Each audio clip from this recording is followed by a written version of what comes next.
A familiar spot for the Toronto Marlies in the playoffs here in Albany. Todd, Crocker, Bob McGill as the Marlies into Game 2. Bob will have the game for you on Leafs TV tonight at 5 o'clock. But the first game, they lost 3-0, and Mackenzie Blackwood comes up with a shutout on the other end. Yeah. The Marlies just need to get inside a little bit better and a little bit more. Yeah, you're right about that, Todd. And I thought that, you got to give credit to the Devils. I thought they played that Devils hockey, and that was keeping, the Toronto Marlies to the outside, allowing shots from the outside, but don't allow players to penetrate, to get into the front of the net, to pick up rebounds, to crash the net. And Mackenzie Blackwood obviously did a good job of making the saves that he had to in the hockey game to keep the Marlies from scoring a goal.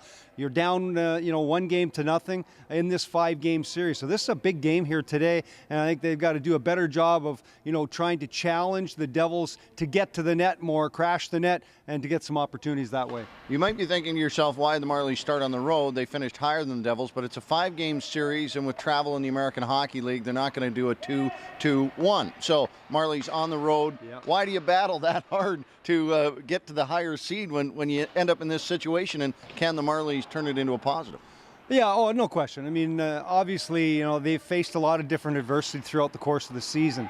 And I think that right now you're facing a spot that if you don't win here today, you're down in an 0-2 hole, and you've got to win 3 consecutive games at home to get by this round, to get to round number 2.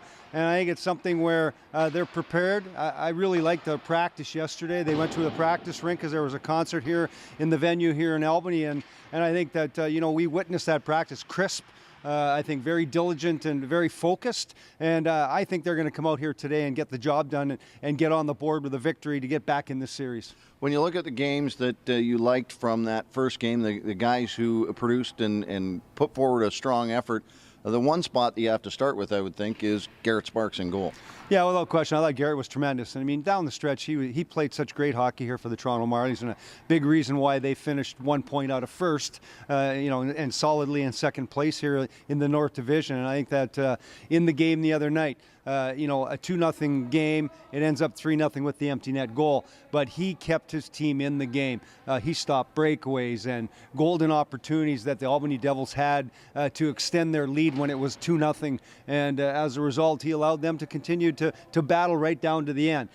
Here today, obviously, with a 5 o'clock start, a bit of a, something the Marlies are kind of used to. I think that's not a bad thing. And Garrett Sparks, if he plays the same way as he did in Game 1, he'll give his team an opportunity. If they can get on the board and score a couple of goals, they should come away with a victory here today. Special teams always a key in the playoffs, and no different in that first game. They'll have to be better as far as the power play and the penalty kill is concerned tonight. Yeah, no question. The Devils with the 1 power play goal, it was kind of an unusual power play goal. It ended up being a 2-on-1 break, which usually doesn't happen too often when teams have a power play. But a turnover, so puck management's got to be critical. But you're right, the special teams and the Toronto Marlies, their power play was number 3 in the American Hockey League in the course of the regular season. They were 0-4 the other night. They've got to, be the difference makers where you get a goal on the power play can really jumpstart your hockey club. And then again, the penalty killer's got to make sure that they shut the Devils out here tonight.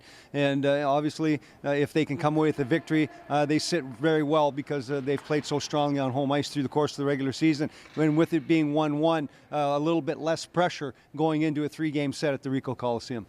And that 3-game set starts on Wednesday. If it's necessary, it goes to Friday and Saturday, but that Wednesday game's at 7 o'clock. We'll have it for you right here on Leafs TV. If you want to get tickets, 416-597-PUCK or marlies.ca.